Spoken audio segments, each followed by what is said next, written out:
You know, it's a familiar, almost comforting fall routine for so many of us. The weather starts to turn, and we go around the patio, grabbing our potted plants one by one, bringing them back inside for the season. You set them on their usual windowsills, give them a little water, and think you're done. But then 2 weeks later, you look closely at your healthiest indoor fern, and it's completely covered in tiny, fine webbing. It's incredibly frustrating, right? Because you did everything right by bringing them in from the cold, and yet somehow you've just invited an invisible invasion right into your living room. The real alarm bell here is that when you bring a plant inside, the plant itself isn't the only thing at risk. Whatever is living on those leaves, those tiny hitchhikers you can't even see, well, they now have full, unrestricted access to spread. And the worst part? They will easily migrate over to the untouched, year-round indoor plants that never even went outside. If you've got houseplants that spent the summer outdoors, there is a very real chance you are about to unknowingly spread a serious problem across your entire collection. So let's look at the 3 attempts and 3 failures that most of us go through. I want to walk through what actually happens when we notice these pests, because it explains exactly why this catches so many of us off guard. We've all been there. We try the obvious fixes that logically seem like they should work, and we just end up with stacked failures. In week 1, you might assume that webbing is just dust, so you wipe the leaves down with a damp cloth. But that really just delays the problem. A week later, the webbing is back, and it's worse. By week 2, you decide to isolate the plant, maybe move it to the bathroom. But this ignores a key fact. Pests like spider mites can travel between nearby plants without any direct contact at all. Isolating one plant while leaving the rest on the same shelf does almost nothing. So by week 4, out of sheer frustration, you reach for the household bug spray. It kills what you can see, sure, but it completely misses the hidden eggs laid in the soil and under the leaves. 2 weeks later, you're right back where you started. 3 failures later, we arrive at a really perspective-shifting question. A friend of mine named Carol, someone with a genuinely impressive, pristine indoor plant collection, asked me this simple question. Did you actually check the plant before you brought it inside or after? And the honest answer for almost all of us is after, every single time. We only ever notice the problem once it's already inside and already spreading. And honestly, that is the core mistake. Which brings us to the underlying issue, the missing predators. To understand the solution, we really have to understand the environment. Why does a plant look perfectly healthy on your patio in August, but become a complete disaster in your living room in October? Well, outdoors, a plant is exposed to aphids, mites, and scale over a period of months. But outside, there is a natural balance. Natural predators are constantly patrolling those leaves, keeping pest populations small enough that they don't do any visible damage. But the exact moment you bring that plant indoors, 2 things change instantly. First, all those helpful predators are gone. And second, those unchecked pests now have unlimited, climate-controlled access to every other plant in your house. The natural balance simply vanishes. Spider mites are particularly notorious for exploiting this indoor environment. The warning signs like fine webbing between the leaves or small stippled discoloration on the foliage often don't even show up until the population is massive. They build their numbers invisibly. By the time you can actually see the webbing with your naked eye, they're firmly established and they've likely already spread.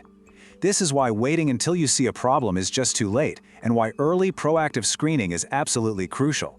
So what's the fix? Let's get into the 10-minute preventative system. Now, this isn't some harsh chemical treatment. It is a highly practical, proactive screening system done completely outside, before the plant ever crosses your threshold. It takes exactly 10 minutes per plant. Here is the high-level overview of the 4 straightforward steps that are going to save you months of headache. Step 1 is a physical inspection. Step 2 is a preventative rinse. Step 3 is a gentle soap treatment. And Step 4 is a quarantine. It sounds incredibly simple, and it is, but executing these 4 steps in order is exactly what stops the invisible invasion dead in its tracks. Let's break them down. Step 1 is the pre-inspection. You do this outside. I want you to literally tip the plant back and look at the undersides of every single leaf.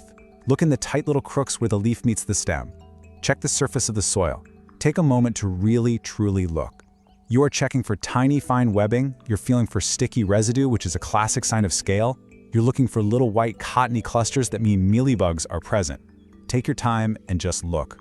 Step 2 is the preventative rinse, and you need to do this even if your inspection found absolutely nothing. Using a hose or a sink sprayer with decent pressure, thoroughly spray the entire plant with plain water. Hit the tops of the leaves and especially hit the bottoms. What you are doing here is physically dislodging a massive amount of microscopic pests and nearly invisible eggs that your naked eye completely missed during Step 1. For step 3, you need to mix a simple treatment. Now the ratio here is exact, so please note this down. You need exactly 2 tablespoons of plain unscented dish soap. Mix that into exactly 1 quart of plain water. Do not guess the amounts, and please do not use a heavy-duty degreaser. Just 2 tablespoons of plain dish soap to 1 quart of water. The why behind this soap strategy is actually quite elegant. When you spray this mixture thoroughly over the plant, again, focusing heavily on the undersides of leaves and those tight-stemmed joints, it safely breaks down the protective, waxy layers of soft-bodied pests like mites and aphids. It's gentle enough to use on almost any plant as a purely preventative measure, but it is incredibly effective at neutralizing whatever survived that hose rinse. Which brings us to the most important part, the step everyone skips. Steps 1, 2, and 3 are great, but they are completely undermined if you don't follow through on this. Step 4 is quarantine. Even after inspecting, rinsing, and treating, you must quarantine the plant in a completely separate room for at least 2 weeks. No exceptions. Keep it physically separated from your established indoor plants. This 2-week period is the only true fail-safe you have.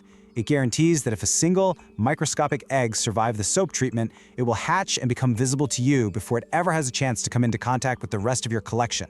So let's talk about the real-world payoff. Let's contrast the practical outcomes here. You might be thinking that 10 minutes a plant plus a 2-week quarantine sounds like a bit of a chore compared to just skipping it and hoping for the best. But if you do this right, you shouldn't see anything in quarantine. And if a bug does show up in week 1 on an isolated plant in the spare bedroom, it is an incredibly easy problem to solve. You just repeat the soap spray every 4 to 5 days, and it clears up in a couple of weeks. Compare that to a spread indoor infestation that jumps across multiple rooms, requires months of frustrating, ongoing treatment, and very often ends with you throwing dead plants into the garbage. When you look at the clear math of the situation, it cements the immense value of doing the upfront work. It is literally 10 minutes of straightforward prevention out on the patio versus 2 months of stressful, ongoing indoor treatment and potentially losing a plant you've cared for. I want to leave you with the philosophy that Carol shared because it really changed how I view this whole chore.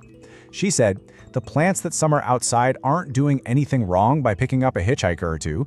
That's just what happens outdoors. Your plants aren't failing you. Nature is just being nature. The only mistake is assuming they are clean without ever actually taking the time to check. So, as you go about your fall routine, take the 10 minutes. Check them, wash them, and quarantine them before they cross that threshold. It makes all the difference. Because it makes you wonder, if your plants could pick up that much life just sitting on a patio for a few months, what else is hiding right outside our doors, just waiting for an invitation into a warm living room? I'd love to hear your own hitchhiker stories down in the comments. If you've ever had an outdoor plant bring something inside without you realizing it until it was too late. I read every single one. And if this explainer helped you out today, I'd consider it a real favor if you subscribed. I'll see you in the next one. Take care.